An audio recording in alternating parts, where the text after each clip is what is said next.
Working.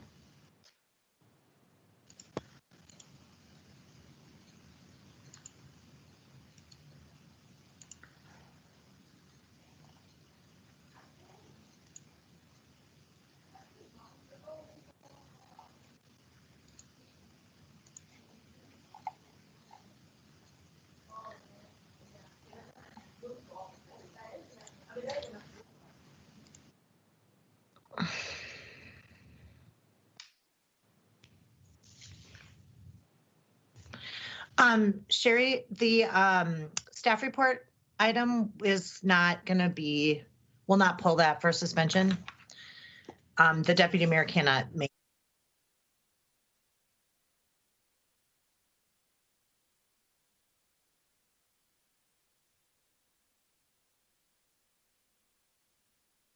Make it, so I didn't want to read it if there wasn't a report. Yeah. If Ricardo's expecting to.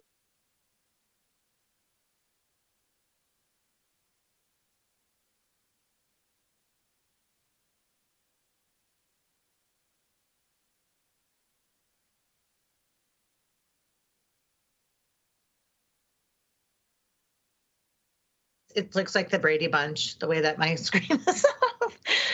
And Jane, you're Alice. Sorry. I think we're all here, Council President. Yeah, there's 7. Where's Mitra? Oh, there she is. Okay. Okay. Okay, Mitra, will you say something so you come up on my screen? Yeah, is my audio working too? Yep. Yep, there you go. Perfect. You just bumped Nelsie. Sorry. I'm here. Okay.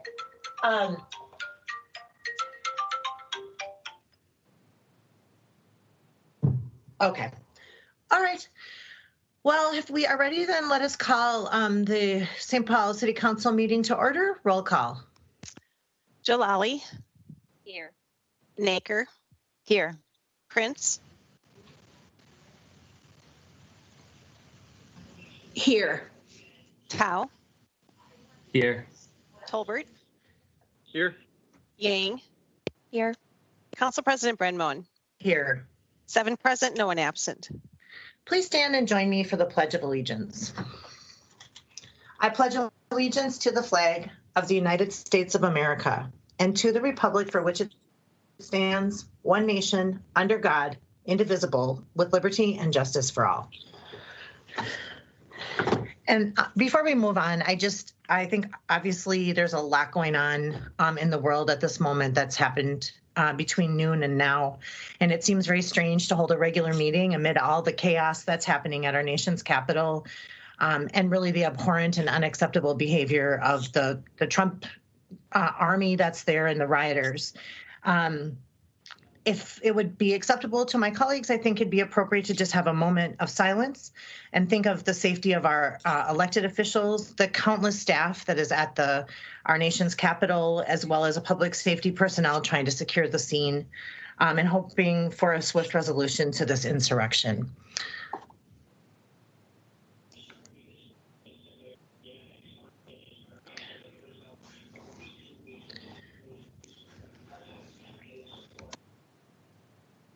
Thank you. Consent agenda items 9 through 24 before you for your consideration. Are there items? I know that item 9 will be Yes. taken off consent. Is there anything else that should be taken off consent? All right. Seeing none, Ms. Jalali moves consent agenda. Roll call. Jalali, Aye.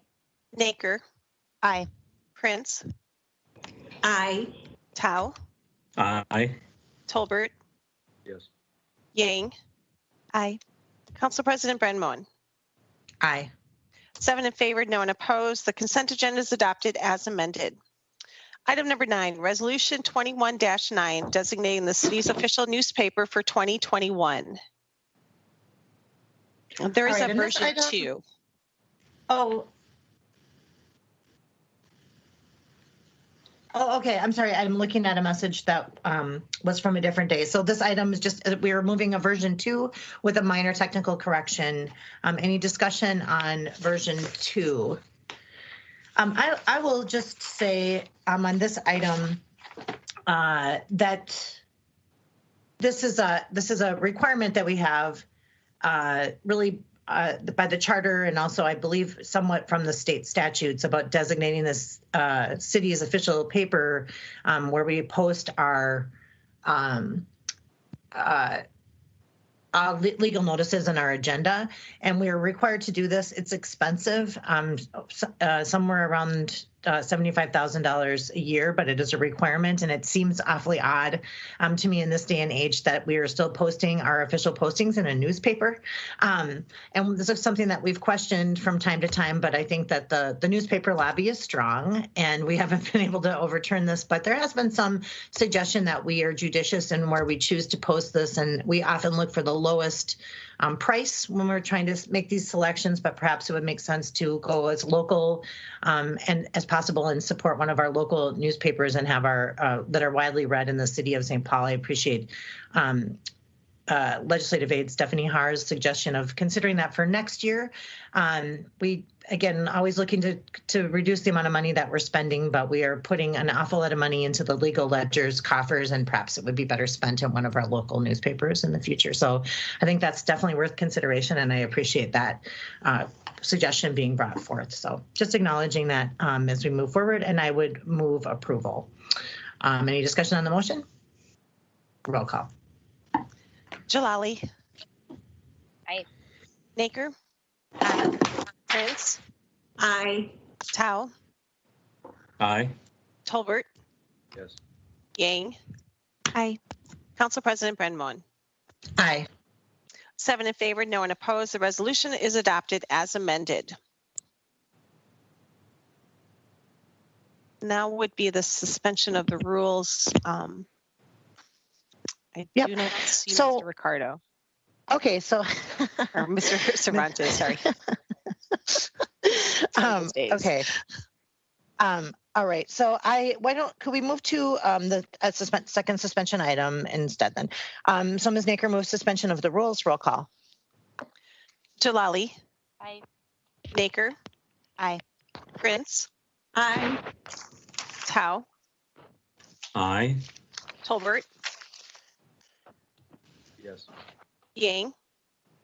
Aye. Council President Brenmon. Aye. 7 in favor, no one opposed. The rules are suspended.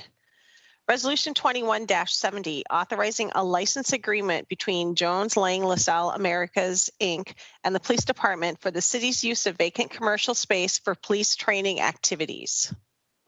Great. Thank you. And I believe Ms. Hanson is here from the city attorney's office. The folks that would be conducting this training are otherwise occupied at the moment at our own Capitol, and so we're. I believe Ms. Hanson has a memo that she can refer to as a staff report for us, and I think one thing I would just like to ask clarification on Ms. Hanson is that with whether or not a contract like this would come before us if there wasn't a dispute about the indemnification clause in any case, or if this is an unusual thing that would come before us, or if these are types of things that we vote on a regular basis. These are things that you actually, let me start over. Good afternoon, Council President Brenmon and council members. This type of agreement is something that would come before you because there is an indemnification clause. And there was just delay because JLL wanted us to use their license agreement instead of one that we typically prepare. And so there was a hold harmless agreement in that license that we did not agree with. And so we were negotiating over a period of time. And then unfortunately over the holidays, their legal department shut down. So we really didn't get it completely resolved until late Monday. And of course, the training is scheduled to begin on Monday, January 11th. So it's only coming before you because of that indemnification clause. Okay. Can you just give us a brief staff report then? We're signing an agreement to do police training? Could you just explain what sort of police training we're doing and why we're entering into this agreement? I certainly will. And this is from Deputy Chief Stacy Murphy. She indicates that this training will be a joint training with St. Paul Fire Department, partnering with our law enforcement agencies in the East Metro. And the Sears site, which is located at 425 Rice Street, is an ideal location to allow them to accommodate a large number of officers and firefighters while maintaining proper COVID protocols and social distancing.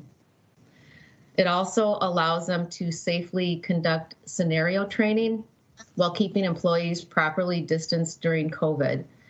They were unable to find any city-owned facility that would allow them the flexibility needed to conduct this training. Therefore, they are conducting this training to prepare the officers and firefighters to work jointly together in situations that they had not previously dealt with prior to May of 2020. The training will allow the officers and firefighters to train together and better understand the capabilities we both bring to various situations we may encounter. And that's it, unless you have other questions. All right. Are there any questions for Ms. Hanson? Ms. Jalali.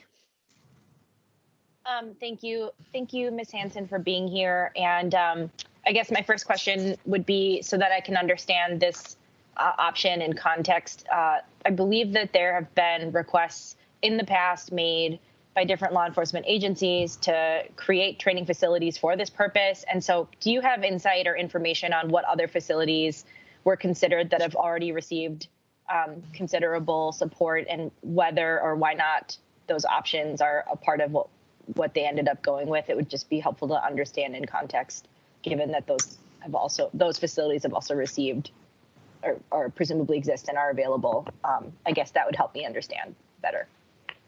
Councilmember Jolly, I don't have that information, but I know that they were trying to find, that's part of the reason why, unfortunately, this is coming under suspension, is that they did try for some time to find some facilities that they could use, and really landed upon this facility the first part of December. And I think I don't know what other sites they considered, but they were looking for sites that were large enough, as I indicated, so that they could conduct these trainings with social distancing in place. Thank you. And I do recognize and acknowledge the Sears building is vacant, has been vacant. It's not necessarily in competition for other uses right now. So I'm more asking from an understanding of, as these type of training activities take place, what the options are on the table. And then additionally, because I think there is very understandable ongoing community concern about different types of responses to different types of protest. And, to specifically clarify, there is even going on right now and today, a lot of community observation about real differences in the way protesters of color are treated, and protesters with the Black Lives Matter movement versus people from far right groups who are often considerably more visibly dangerous, and the amount of training we seem to put into preparing for one group versus the other, and the response can feel different and is different at times. And so as we think about that and we're considering using this facility, I'd like to know, and if this is information you have, I would appreciate that. If you don't, then I'd like this as a follow-up, but what kind of communication can we expect from the police department as they prepare for March and everything that is anticipated in the coming months, as we hopefully avoid more unrest, but can be prepared so that we are putting our values out there and that we have accountability and oversight as a council for the police department. Councilmember Jalali, again, I don't really have specific information in response to your question, but I know in working with the police department, particularly in some of these civil unrest situations, I know that they're always looking for ways to allow those who attend these demonstrations to peacefully demonstrate. And part of their goal is to see that those who come and want to express their opinions are protected and can safely do so. And this training is really just for about 47 days in that Sears building. So it's a very short period of time. That's all I have. Okay. Yeah, I guess I do wish that the police department was here to answer. I think that there's a lot of good intentions with this project, and it also is really important that we actually get it right in practice. And so I will be following up to understand what report backs we're getting ahead of the training so that there's transparency there. And then, you know, in the past, different types of exercises have happened where the intention is good. It's to be prepared to operate thoughtfully and without excessive force. But what happens even in practice of the training exercise is heavily armed officers in and out of buildings and community spaces. And that is frightening and upsetting to our neighborhoods. And I would like to have report back so that we can do our jobs, which is have accountability and oversight of them, and then also communicate with the public about the nature of what's happening. And so I recognize that you're likely not in a position to answer for those things, but that is important to me as an elected official. And I'm just stating that for the record. I think we owe it to our constituents as we work to support everything that needs to happen with the city and community in the coming weeks. Ms. Jalali, I see Mr. Tao has his hand up too, but I would just like to say that appreciating what you're saying in terms of wanting to have a clear understanding of what our training is for. And what we learned today was that the joint nature of the training with the fire department and the police is relating to during protests where the police ended up protecting firefighters as they were trying to put out fires and like working through those things. I personally would like to understand what the training is that's happening in this facility as well. I mean, today, obviously, we're voting on a contract for use going forward, but it doesn't mean that we can't have a full report next week when our police commanders who are in charge of this training aren't otherwise occupied at our own Capitol here. So I think that that's a very reasonable request. And I think I'm very supportive of police training. We can't ask our police to change their tactics for working with our community and in these crisis moments like right now without proper training. But at the same time, I think we need to understand what that training is and track it and make sure that we understand what things are changing and evolving. So I appreciate the request for follow-up, and I will ensure that we get that information and that we get it to the full council. So thank you for that. Mr. Tao. Thank you, Council President. I just, I would agree with that. And one of the things that I'd like to know more about is what is the total cost of this agreement? I don't know if that's been mentioned. I'd like to know the scope of the training. We'll be using rubber bullets. Would neighbors hear these training? Would it create anxiety? The control environment? I think those would be a helpful part of the report next week. Thank you. I agree. Ms. Yang. Thanks. Do you hear me, by the way? Yep. Oh, okay. Thanks, Council President. I did just want to say I do have the similar concerns as well. And when I looked at Legistar, I noticed that the only document that we had here was the license agreement showing like the agreement conditions along with the cost, which is $15,000 to lease out the space here. I felt like it really lacked the information that we all needed as council members to be able to understand what it is that we're voting for. And so I had a conversation directly with Deputy Chief Stacey Murphy about this beforehand. And I just wanted to really uplift the what we've talked about in the council meeting here several times already about wanting to see more supporting documents, especially from items that we're seeing come from our St. Paul Police Department, because I feel like this isn't the first time where we've noticed that we don't have those supporting documents to be able to understand exactly, what the ask is. And it'd just be better to have that right off the bat than being able to continue like following up on that information to get it. And so this is just to say that, this is something I wanted to put on everyone's radar and hoping that, wherever that we can continue setting this as an expectation that we do get those supporting documents beforehand. Thank you, Ms. Yang. Ms. Nicker. Thanks, Council President. I really appreciate this conversation. I agree with everything that's been said. And I wanted to add that I think when we get that information about the specifics of the training, it would also, I think, be helpful for us to just have sort of a baseline understanding for our residents in general of what to do if there's a protest happening in your neighborhood, if it makes you feel unsafe, what the line is between free speech and hate speech and terroristic activity. There was a protest in my own neighborhood of Representative Mariani's house by the Proud Boys recently that left many of my constituents and neighbors feeling extremely unsafe. And unfortunately, I think we're going to continue to be confronted by these incidents in the year ahead. Today is just one example of that. And I think people would really appreciate kind of that primer on how to respond and how to feel safe. That's great. I agree. Great. Are there other thoughts or comments on this item? And again, Ms. Hanson, I recognize that you're the lawyer, but we're just want to make sure that our staff, council staff, is ensuring that we get a report back next week with answers to all the questions that were asked here today. So I'm looking around. There's no other questions. So Ms. Naker would move approval. Any discussion on that motion? Seeing none, roll call. Jalali. Aye. Naker. Aye. Prince. Aye. Tao. Aye. Tolbert.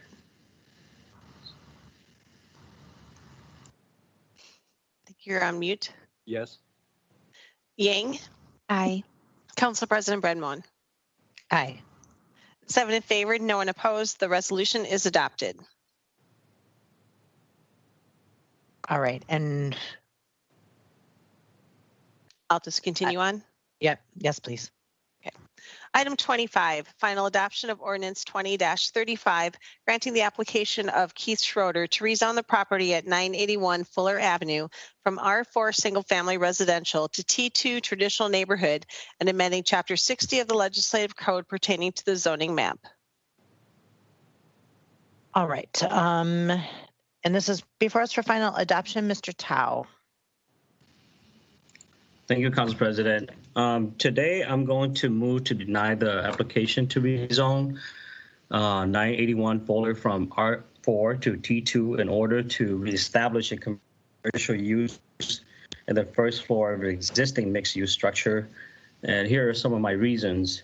The applicant is proposing to rezone the subject property from R4 to T2 Traditional Neighborhood in order to reestablish a commercial use in the first floor of an existing mixed-use structure. This property was zoned R4 in 1975. Nothing suggests that the property's current R4 zoning is somehow incompatible with the present use of the property or the character of development in the immediate surrounding property. I find that T2 zoning is inconsistent with the character of the development in the area immediately surrounding the property. The T2 zoning is intended for use in existing or potential pedestrian and transit mode. This property is not within an existing or potential transit node. It is 2 blocks south and east of a transit node at University in Lexington. Rezoning this property to T2 is not likely to foster and support compact, pedestrian-oriented commercial and residential development that, in turn, can support and increase transit usage at the transit node at University in Lexington. This property is also not a pedestrian node. It is a residentially zoned property on a corner lot located in an R4 single-family district. The T2 zoning is not consistent with the historical pattern of development in the immediate area. The property is zoned R4. RT1 zone property lies within the subject property in the T3 and T2 zone property along University and Lexington. The intervening RT1 zone properties between the T3 and T2 zone property appropriately serve as a transition to this R4 district as called for under the zoning code. The rezoning to T2 would leapfrog this historical pattern of appropriate zoning transitions from one intense to less intense use and allows for the insertion of greater varieties of commercial use that could be inconsistent with the surrounding R4 and RT1 uses. Rezoning to T1 may be more reasonable. T1 allows commercial uses that would be more consistent with the existing nature of the R4 and RT1 district that surround the site, and does not allow many of the more intense commercial uses permitted under T2. The proposed zoning is inconsistent with the comprehensive plan. The subject parcel is in an area defined by the comprehensive plan as an urban neighborhood. Urban neighborhoods are predominantly residential in nature, and this is reflected by the R4 and RT1 zone that surround the parcel.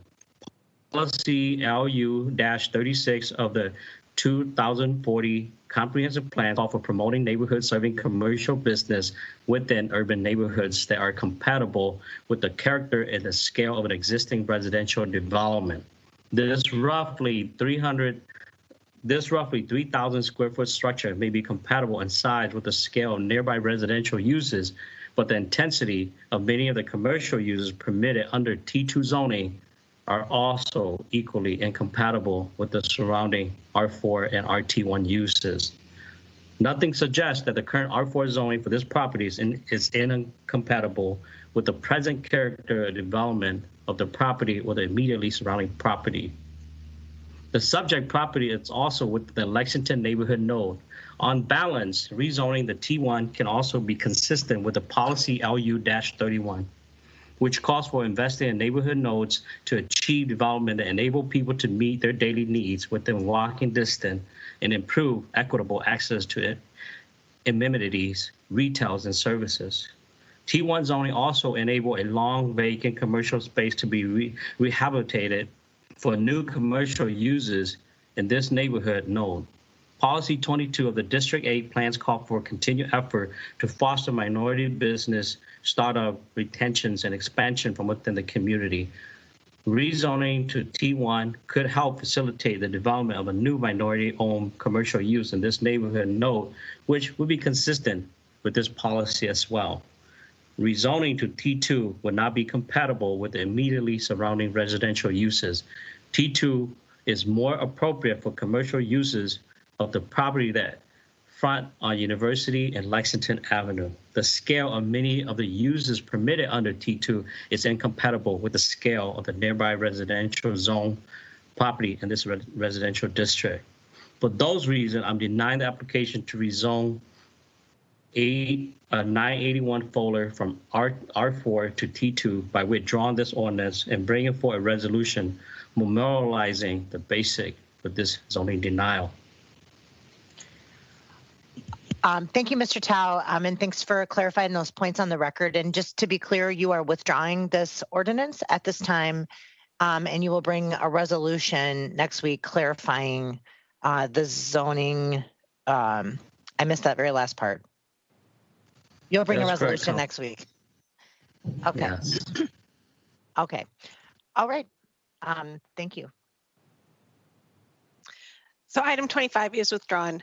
Item 26, final adoption of ordinance 20-37, creating chapter 194 of the legislative code entitled Smoking Policy Disclosure to require the completion of a smoking sale disclosure report for sale of units within a common interest community. And Ms. Nicker, this is before us for a final vote. Any thoughts? Yes, thanks so much. I'll be brief. I'm excited to be bringing this forward after many years of work. I hope I can earn my colleagues' support today. This is a step forward for public health and for transparency. I appreciate the support of so many folks who've worked on this, the Association for Non-Smokers Minnesota, Kara Skahan and Jeannie Weigum in particular, and Jeff and Robin Tentinger, the constituents who originally brought this to my attention and who have persevered through thick and thin over the last, I think, almost 3 years now to see this through. I really appreciate all of your partnership and persistence. And finally, to my incredible legislative aide, Tina Mackey, for her work on this. So I would move approval. All right, there's a motion for approval. Any discussion? Mr. Tolbert.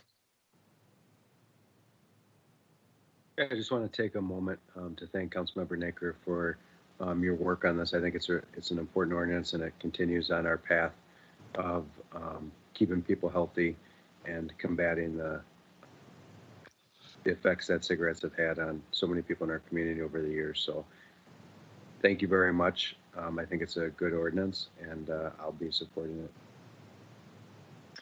Great. Any other discussion on that motion? All right, seeing none, roll call. Jalali, Aye. Naker, Aye. Prince, Aye. Tao, Aye. Tolbert, Yes. Yang, Aye. Council President Brenmoen. Aye. 7 in favor, no one opposed. The ordinance is adopted. Item 27, Resolution Public Hearing 21-3, amending the spending budget for the Public Works Grant Fund related to the 2021 Ramsey County SCORE Incentive Grant. And this item has held a public hearing online, both by email and over the phone. So we will be closing the public hearing. Motion by Mr. Tolbert to close the public hearing and approve. Any discussion on that motion? Seeing none, roll call. Jalali, Aye. Naker, Aye. Prince, Aye. Tao, Aye. Tolbert, Yes. Yang, Aye. Council President Brenmoen. Aye. 7 in favor, no one opposed. The public hearing is closed and the resolution is adopted. Item 28, Resolution Public Hearing 21-2, approving the application of Anderson Race Management for a sound level variance in order to present announcements and music on Saturday, January 30th for the Winter Carnival 5K Securian at Lake Phelan. Wow, I bet that's a pretty race. Wow. All right, so we've had a public hearing online, over the phone, and by email. So given that, Ms. Yang would move to close the public hearing and approve. Any discussion on that motion? Seeing none, roll call. Jalali, Aye.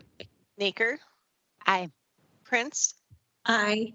Tao, Aye. Tolbert, Yes. Yang, Aye. Council President Brenmoen. Aye. 7 in favor, no one opposed. The public hearing is closed and the resolution is adopted. Item 29, Resolution Public Hearing 21-4, authorizing the Police Department to accept and amend the 2021 Special Fund Budget for the Minnesota Department of Public Safety Pathway to Policing Grant. All right, this is a public hearing. It's been held online and by email and over the phone. As such, Mr. Tao would move to close the public hearing and approve. Any discussion on that motion? Seeing none, roll call. Jalali, Aye. Naker, Aye. Prince, Aye. Tao,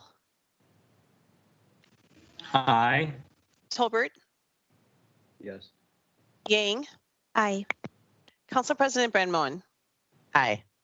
7 in favor, no one opposed. The public hearing is closed and the resolution is adopted.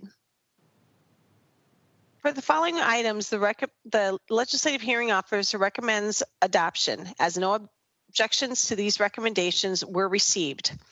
Item 30, RLH TA 20-548, 915 Arcade Street. Item 32, RLH BBR 20-73, 1285 Beechwood Place. Item 34, RLH SAO 20-56, 1023 Burr Street. Item 35, RLH FCO 20-167, 1550 Bush Avenue. Item 37, RLH RR 20-48, 750 Chatsworth Street South. Item 38, RLH SAO 20-51, 910 Clear Avenue.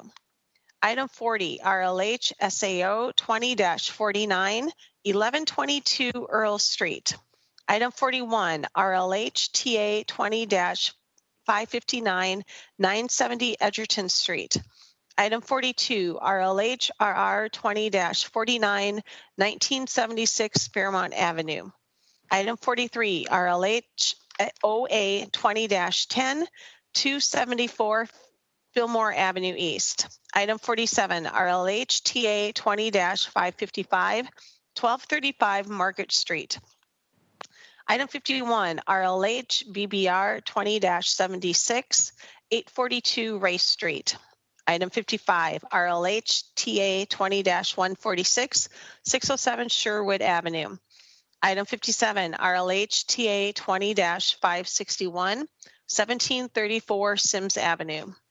Item 58, RLH TA 20-549, 759 University Avenue West. Item 59, RLH TA 20-547, 1060 Virginia Street. And the motion is to adopt these items. All right, so moved by Ms. Prince. Any discussion on that motion? Seeing none, roll call. Jalali, Aye. Naker, Aye. Prince, Aye. Tao, Aye. Tolbert, Yes. Yang. Aye. Council President Brenmoen. Aye. 7 in favor, no one opposed. The public hearings are closed and the resolutions are adopted. Items 61, 62, and 64 will be read as one item as they all pertain to ratifying the assessments for property cleanup services. The files included are RLH AR 20-44, 45, and 132. The recommendation is to adopt. All right, so moved by Ms. Jalali. Any discussion on that motion? Seeing none, roll call. Jalali, Aye. Naker, Aye. Prince,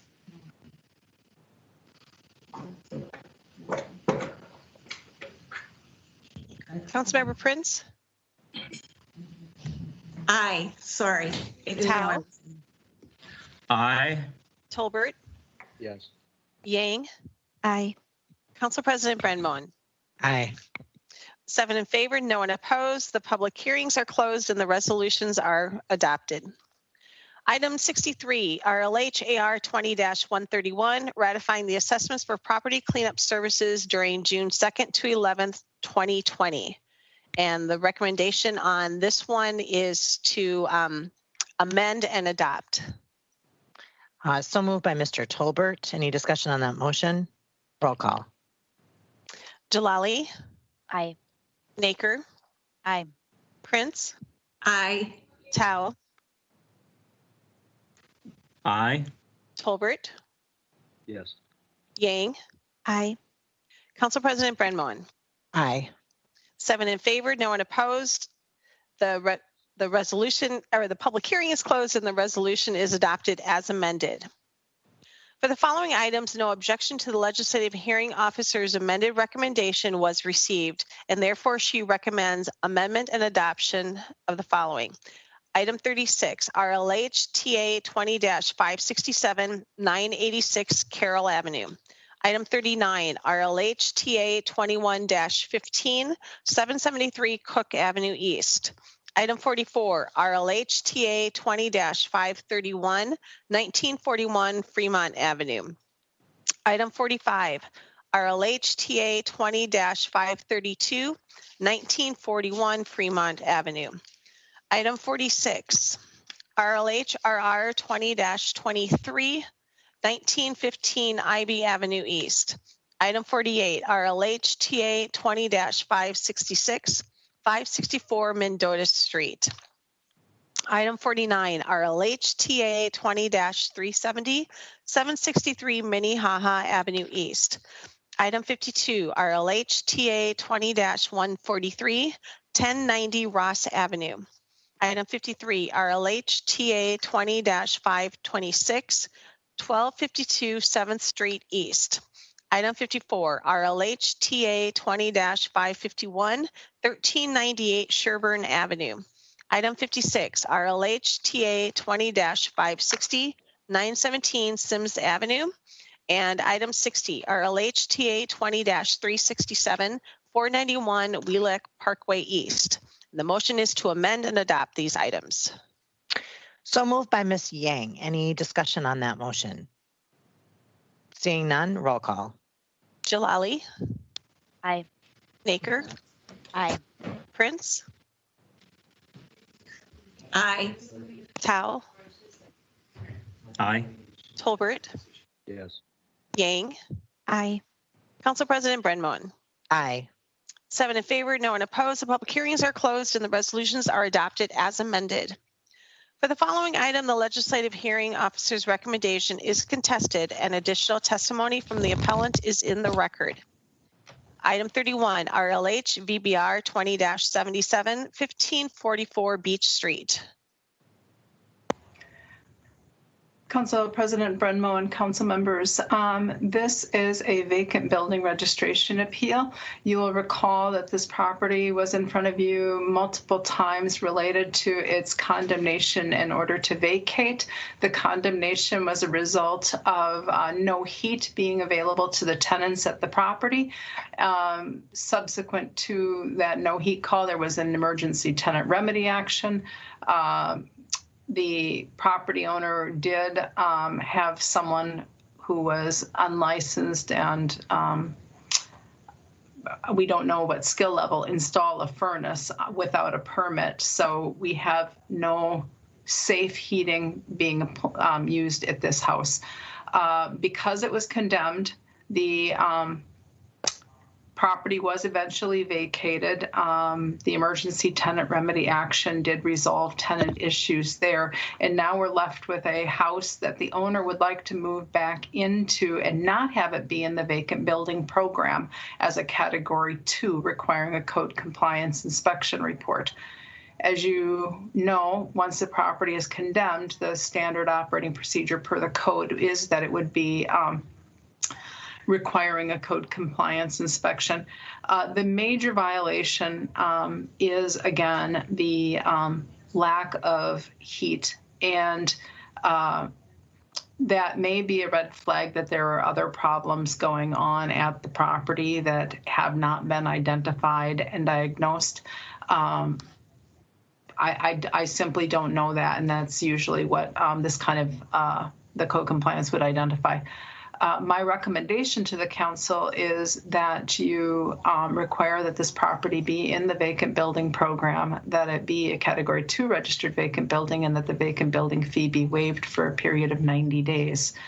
I have had a chance to talk to Councilmember Prince about this property, and the owner did submit additional testimony to the record indicating that she feels like she is in housing crisis and would like to move back into this property and would like to be exempted from the requirement, well, to have a permit to install the furnace, first of all, and then to have a code compliance inspection and be in the vacant building program as well. So in her statement, she definitely wants to be able to move back in and not have the work done by a licensed contractor under permit.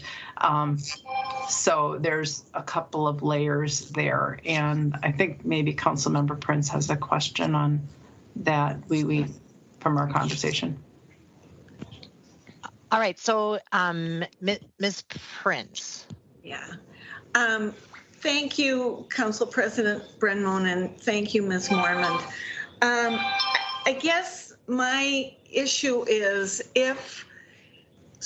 what you have said is if they were to get a permit to repair the furnace to be able to move in immediately, there may be other issues that have not been identified through a code compliance inspection that would make the house potentially dangerous for them to move back into. That's the presumption of the legislative code by the time property is condemned. In this particular case, what we know that led to the condemnation is a singular kind of an item. It is the lack of heat. And if there were other things going on, that simply hasn't been diagnosed. That was the crisis issue for the tenants who were there. So we know with certainty about the one item and not with certainty about anything else. Okay, but the requirement would still exist that they'd have 90 days before it goes into the vacant building program, or before the fee is assessed, and they would still be required to get the code compliance inspection. Yeah, what I would suggest is that they get the code compliance inspection and that the council waive the vacant building fee for 90 days. The owner, feeling that she is in financial straits, doesn't think that that will be viable for her to be able to move back into the property again. There is perhaps a middle ground whereby the council could say the property continues to be condemned and will not require a code compliance if within 90 days the permit, the furnace is replaced under permit, that is dealt with. But I think the important thing is it was unsafe for tenants to be living with that heating condition. It's unsafe for an owner to be living in there with that unsafe heating condition as well. We simply don't know if that furnace is functioning safely, and that is a major issue. So that the potential middle ground is that we could require that they get a permit to repair the furnace, and that would put us back to where we were when we became aware of this property, if I'm understanding that correctly. I think I would like to recommend that we allow that middle ground, given the housing crisis that is being suffered by the owner, and allow her to seek a permit to get the furnace repaired under that permit, and then she could re-inhabit the house. And then what happens to the 90 days? What I would suggest to the council, if you want to go that route, is that you put a time certain on it in which she needs to complete that action. So I would say waive the vacant building fee for 90 days and also give her 90 days in which she can get a permit finalized for the furnace. And if though that doesn't happen in those 90 days, I would say it's probably not going to happen, and a code compliance would be in order. And so you've established a window and some decisions for staff to be able to move forward if something doesn't fall into place. And right. I can draft that for you. If you would like, I can draft it and have it in front of you next week for adoption. If that's acceptable. Thank you. That's what I would like to move that for approval, but we'll vote on it next week. Okay, so Ms. Prince, just to clarify, there was some noise. I don't know, I'm not quite sure, but you're requesting a 1-week layover so that we can codify the proposal that Ms. Mormon and you just laid out for us? Yes, I believe that's what we're saying. Okay. There's a lot going on everywhere. So, okay. So Ms. Prince moves to 1-week layover. Any discussion on that motion? Seeing none, roll call. Jalali? Aye. Naker? Aye. Prince? Aye. Tao? Aye. Tolbert? Yes. Yang? Aye. Council President Brenmon? Aye. 7 in favor, no one opposed. The resolution is laid over to January 13th. For the following item, the legislative hearing officer's recommendation is contested and additional testimony from the appellant is in the record. Item 33, RLH TA 20-552, 564 Blair Avenue. Ms. Mormon. Council President Brenmon, council members. This is a cleanup situation where there was a significant amount of garbage and household items in the alley area by the garbage.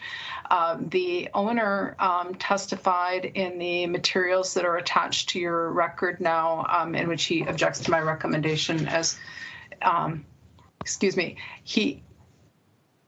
I'm very sorry. It is one of those days, isn't it, where one's mind is drawn in a number of places. We have a cleanup that needed to happen on the alley. The orders were issued on May 27th with date for it to be completed by June 1st, and the crew showed up on June 4th. May 27th, the day the orders were issued, was a Wednesday, and June 4th was the following Thursday. So one would assume that one garbage cycle is picked up in that 8-day time period. So whatever the garbage company would pick up that was properly packaged for them would have been picked up in that time period if it was set up right. The owner didn't feel like he had enough time to deal with it. He also thinks that he did have his staff do a cleanup at the property and that this was different garbage that showed up here, not the same garbage. And you of course have a full statement in the record from him to be able to read. I can show you, I will share my screen here. And this is a photograph, one of the photographs attached to the record of what the situation was beforehand. We have another photo there, and that one is on June 9th. So we see, yeah, different. So we have, was I actually sharing my screen? Okay. We have that. We have a significant amount that got picked up by the crew. So was it more and a little bit different? Yes, I would say it was more and a little bit different. Because this property had so many garbage complaints, particularly in 2019 and 2020, I wanted to create an incentive to eliminate the problems there, and therefore I recommended in my resolution to council that the assessment be reduced from $792 to $396 if there were no same or similar violations by January 6th. That recommendation I made in the month of September, and so basically we're talking about a 3-4 month time period. In that ensuing time period, there have been 3 additional violations at the property for similar matters. And so my recommendation is to ratify the assessment. But again, the owner does believe that they were different items that were cleaned up out of the yard, that he did do the cleanup. And I don't think that the photos support that position, but in your review of the photos attached to the record, you may think that it does. So if you have any questions, I'm happy to field them. Are there any questions for Ms. Mormond? All right, Mr. Tao. Thank you, Council President. Ms. Mormon, can you confirm, this is a rental property, is that correct? Yes, this is an investment property. Okay. All right, thank you, Ms. Mormon. No further question. All right, so Mr. Tao I was going to say move to close the public hearing. Of course, we have that information in front of us. Mr. Tao. Move forward with the recommendation of the hearing officer. All right, Mr. Tao moves to close the public hearing and move forward with the recommendation of the legislative hearing officer. Any discussion on that motion? Seeing none, roll call. Jalali. Aye. Naker. Aye. Prince. Aye. Tao. Aye. Tolbert. Yes. Yang. Aye. Council President Brenmoen. Aye. 7 in favor, no one opposed. The public hearing is closed and the resolution is adopted as amended. For the following item, the legislative hearing officer's recommendation is contested and additional testimony from the appellant is in the record. Item 50, RLH VBR 20-80, 1323 Payne Avenue. Ms. Mormond.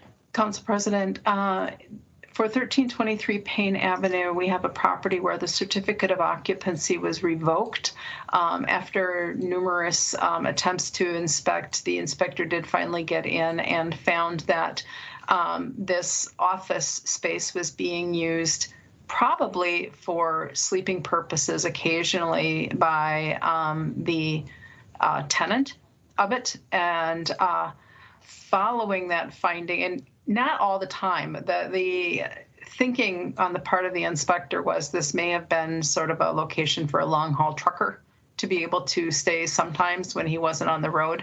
But it is an office space, and it is not equipped to be someplace that should be slept in with proper egress windows and all the kind of considerations you'd have for getting out of a residential space safely, particularly from sleeping. The C of O was revoked. The landlord decided he was going to evict this commercial tenant. All the sleeping items have been removed from the property. And right now the landlord wasn't able to make his first deadline to get the property vacated of the tenant. And therefore he didn't want to go in the vacant building program. He wanted an extension to be able to get rid of the tenant and reestablish the use. I recommended in the resolution in front of you an extension, and he would like an additional one, I believe through the 10th is what I had recommended, and he wanted to go several weeks beyond that. I think right now, basically the question is, you know, are you in the vacant building program, sir, or are you not in the vacant building program? Because you don't have a certificate for the property to be occupied, wherever you are in the eviction process.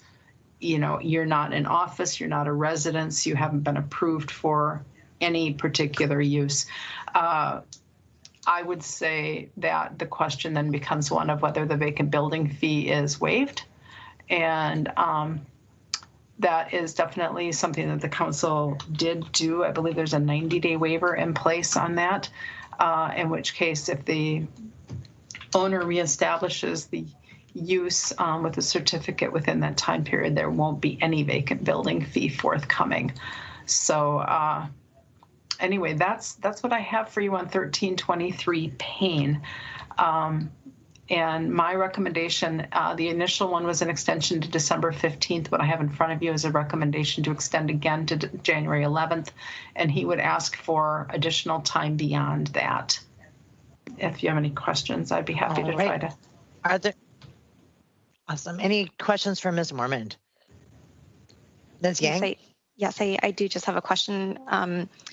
Marcia, you're saying that if I take your recommendation, the appellant still has the 90 days to basically bring the building up to code, is that right? Or they can still waive the fee after 90 days? All he needs to do is get his fire certificate of occupancy reinstated right now. The building isn't condemned. It simply was being used for a purpose for which it was not intended, you know, so it is an acceptable office from everything I have heard. It's just not acceptable to use to sleep in. So he just needs to get an inspector in there to review it. And the 90 days would be the grace period in which to accomplish that. Thank you. Ms. Yang. Thanks. That was a really helpful briefing. I will be moving to approve the recommendation from our legislative officer. Thank you. So Ms. Yang moves to close the public hearing and move the recommendation of the legislative hearing officer. Any discussion on that motion? Seeing none, roll call. Jalali, Aye. Naker, Aye. Prince, Aye. Tao, Aye. Tolbert.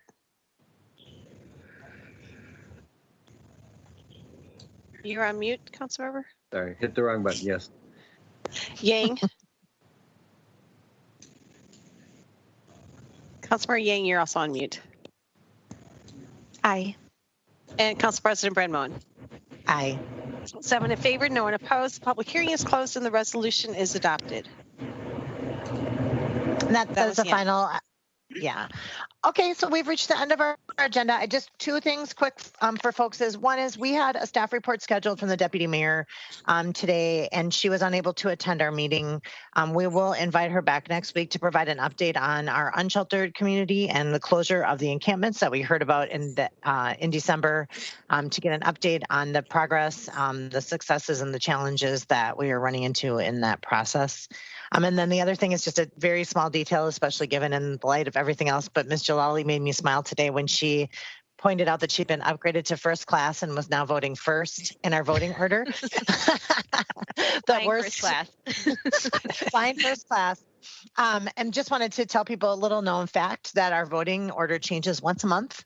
And so if you're flying first class in January, you won't be flying first class for long. But it is one of those things that's part of our procedures so that it switches up every month. If you're ever wondering what the order is all about, it's once a month. We just move everybody in order, and that is why we shuffled today for January 1st. So the more you know. I asked for a blanket and a martini, and I'm awaiting it. So I'll let you all know. The bursar will be right back. All right. So if there is news or thoughts from the ward, we can go to that. Otherwise, we are at the end of our meeting. So I'm looking to my colleagues. I know this has been very hard to stay focused with all that's going on. So I think that would be best if we move to adjournment. Be safe. I'm sorry. I will add that a few people have sent me text messages with questions about security in St. Paul, just given the chaos of the insurrection and in Washington, D.C. And I'm just sharing for your information so you can share to your community and audiences as well that there are a significant number of state troopers at the state capitol. And the St. Paul Police Department has extra staff on duty this evening as well. There is a small and as of yet a peaceful crowd at the governor's residence. The law enforcement officers are monitoring both locations. And we're advising people that if they can stay home to please do. This is uncharted and unusual time. But at this time it does appear that we are monitoring the situation, and it feels to me that our law enforcement is on top of this. So to share out with your communities as well. So with that, be safe, and we are adjourned.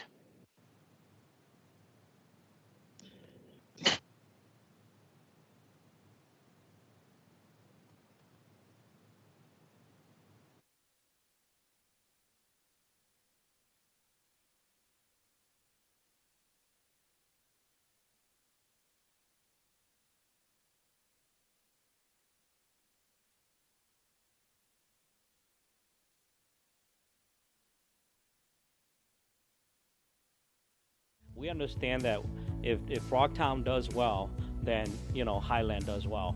If the East Side does well, then Midway does well, because all of our neighborhoods are intertwined, and